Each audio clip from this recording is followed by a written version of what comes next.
Really, we've talked a lot about the 49ers missing him. He did the exact opposite of what Shanahan did in terms of team building. When he had an opportunity to take somebody high in the draft, a guy who doesn't cut his teeth on that side of the ball. He is a defensive middle linebacker. That's what he is. But he's a leader of men. And they had an opportunity to take a franchise quarterback, and they did it. And they took C.J. Stroud. Now, time will tell how good or great or whatever C.J. Stroud becomes. But it feels like right now, optimism and hope, all-time high for Texans. Yeah. In the last, 5 years, at least, minimum. I mean, they've got a franchise quarterback. That kid threw for over 400 yards yesterday, 5 touchdowns. And look, I know sickos like you and me can name a couple of players on that offense. Their offensive line was completely banged up. They've got no weapons that anyone would say are Pro Bowl caliber at all. And this kid, C.J. Stroud, is dominating, going down the field multiple times. Now, I don't think highly of Tampa Bay. But the Texans, going into the year, I mean, they look like a 1 or 2 or 3 win team. Well, here's what C.J. Stroud did yesterday. Now, I don't get into passer rating, but his passer rating was 147.8. It's the highest single-game passer rating by a rookie quarterback in NFL history. 470 passing yards are the most passing yards by a rookie in a game in NFL history. He became the youngest player ever with at least 450 passing yards in a game. He also became just the 6th player in NFL history to record at least 450 passing yards and 5 touchdown passes with no interceptions in a game. The Texans have the quarterback. And look, I wasn't sure about C.J. Stroud. I didn't know. Until the Georgia game. Well, even then, I still had because I was like, hey, was it a 1-game sample? Nah, the Georgia game to me, I saw him run out the pocket. I saw him throw dimes. I said, oh, C.J. Stroud may be serious. He may be better than Justin Fields. And then all of a sudden you see him get drafted. He went to the right spot. Demeco Ryans was the perfect coach for him. And this guy's a natural-born leader. And, we're going to be having a conversation soon about whether or not Bryce Young is the right guy in Carolina or whether or not Carolina whiffed on the wrong quarterback. C.J. Stroud is the dude. He is the truth. And if you listen to him after games, the way he speaks, the way he talks about his teammates, the way he represents his family, the way he represents his team, that franchise and that fan base was in disarray after the Deshaun Watson situation. Oh, they had no hope. That's an understatement. Now this team, look, man, they may not win the division. They have some tough games coming up. They play at Cincinnati next Sunday. Going to be very interesting to see them match up with the Bengals. But they've got hope in Houston. And, Lubman, he called me yesterday for the show. He goes, something we could get into is, how all of Shanahan's assistants has stability at the quarterback spot. Well, I said, look, calm down for a second. The only one with a stable situation at quarterback is Demeco Ryans.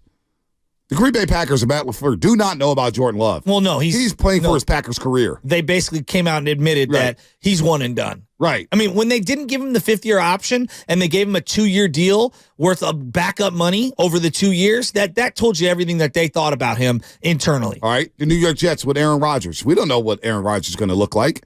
Let me defend Saleh. He's looked a lot better with Zach the last month than any of us anticipated. But they don't want Zach to be their quarterback. Hey, look, it might just end up working out. Maybe it doesn't. I don't know. I don't know. But they benched Zach Wilson. Multiple times. So that tells me that quarterback situation is volatile. All right? Especially with Aaron Rodgers. We don't know where his head is at. We never know where his head is at. Tua Tagovailoa in Miami?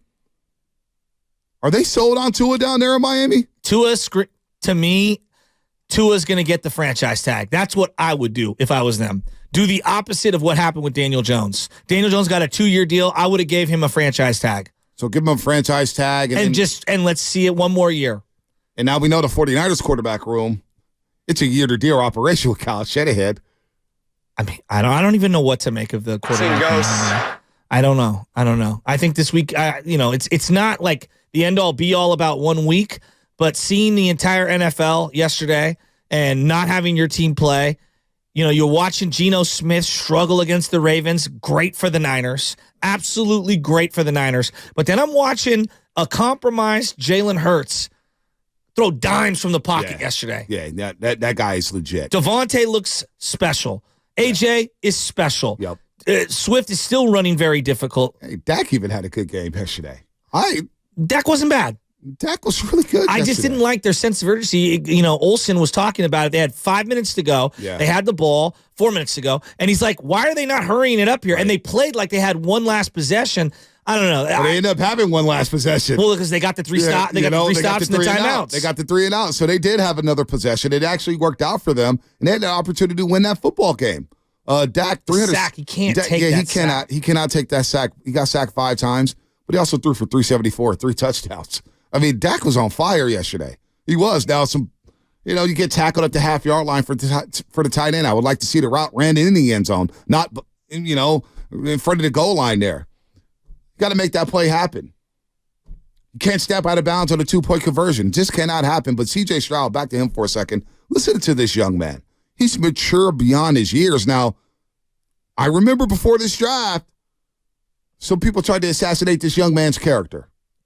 I don't know why it always happens to black quarterbacks, but it does.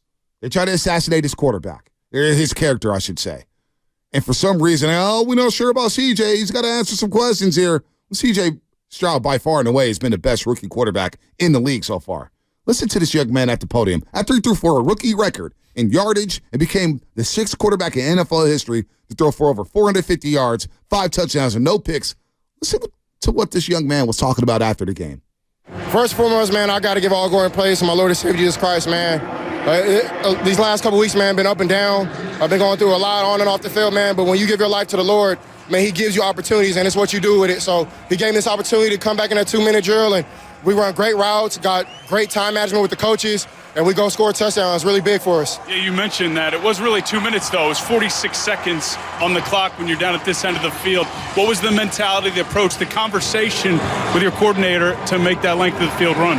He just said, be you. You're a special player. Go be special. And we have a special team. They put a lot of great guys around me, a lot of great protection up front, guys running crisp routes and getting yak. So, I mean, and you have 46 seconds, man. It's not just me out there. It's everybody. And you see Tank running them routes. You guys were at your best offensively in the second half when you lost your kicker. How did that impact the approach?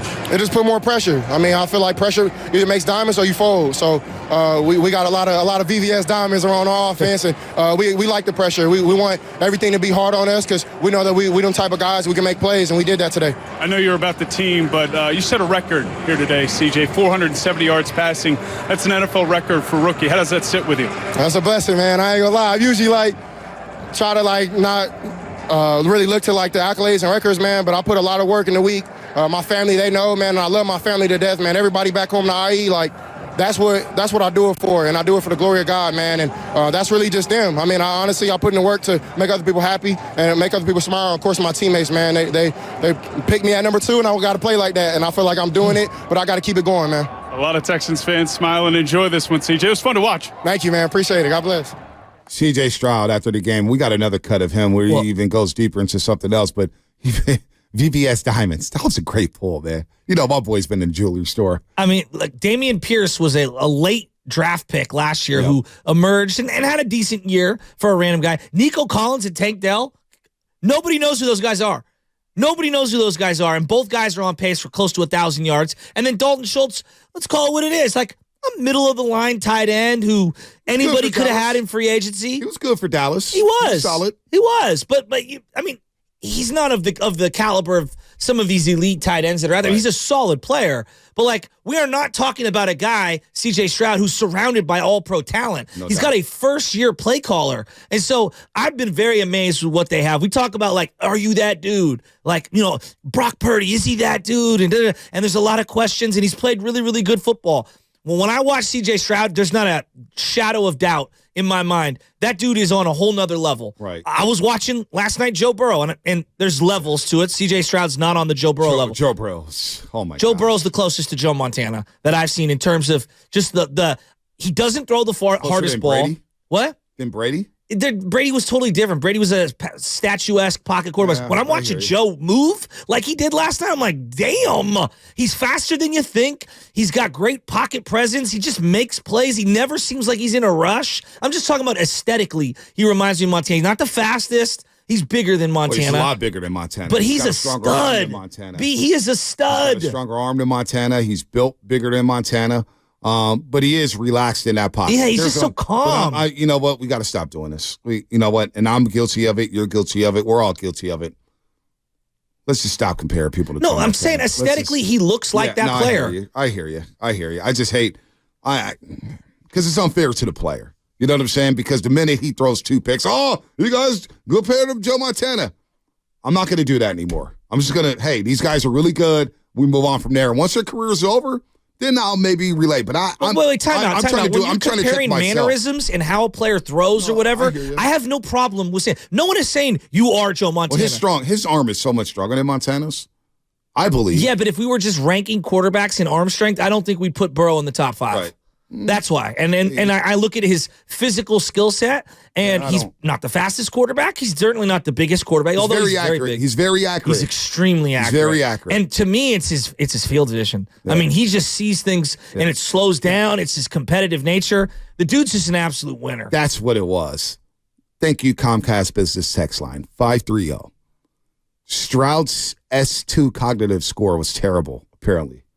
Whatever the hell that is. I don't even know what that means. But what was his DVOA? That's what really matters. Oh, the DVOA. Yeah, DVOA. Here's another post-game comment from C.J. Stroud after that game. Here's C.J. Stroud at the podium. Oh, hold on, Spinoni. We got it. Actually, I have that with my dad. I got to talk to my dad a little bit this week, man. And I'm praying to God that something can happen, that he can get out and come to one of these games, man. I've been praying for him a lot, and I know I didn't want to make this public, man, but our criminal justice system isn't right.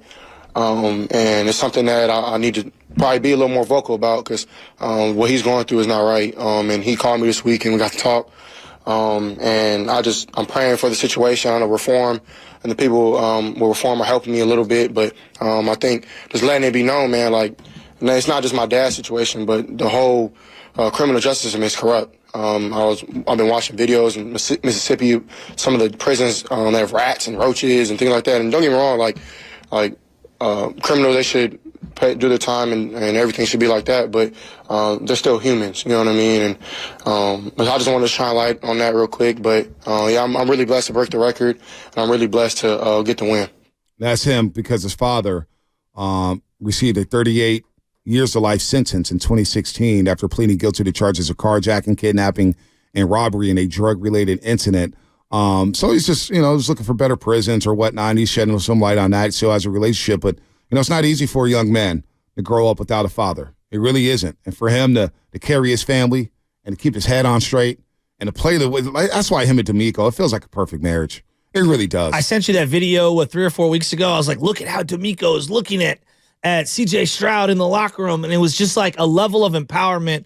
And every quarterback coach combination is different, but when I see Demeco crown him that way and look at him that way in front of all those teammates, I think that it inspires everybody in there. And look, again, I don't know if Andy Reid talks about Patrick Mahomes that way. He doesn't have to, because Mahomes' body of work is so comprehensive.